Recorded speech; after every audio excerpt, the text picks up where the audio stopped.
ঢাকা থেকে আগরতলা অভিমুখে চলমান জাতীয়তাবাদী যুবদল, স্বেচ্ছাসেবক দল ও ছাত্রদলের লং মার্চ পথে পথে নেতাদের ভালোবাসায় সিক্ত হচ্ছে।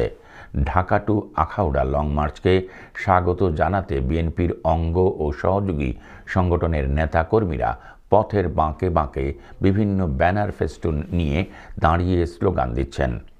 3 সংগঠনের কেন্দ্রীয় নেতাদের তারা স্বাগত জানাচ্ছেন। কেন্দ্রীয় নেতারাও গাড়ি থেকে হাত নেড়ে স্থানীয় নেতাকর্মীদের শুভেচ্ছার জবাব দিচ্ছেন।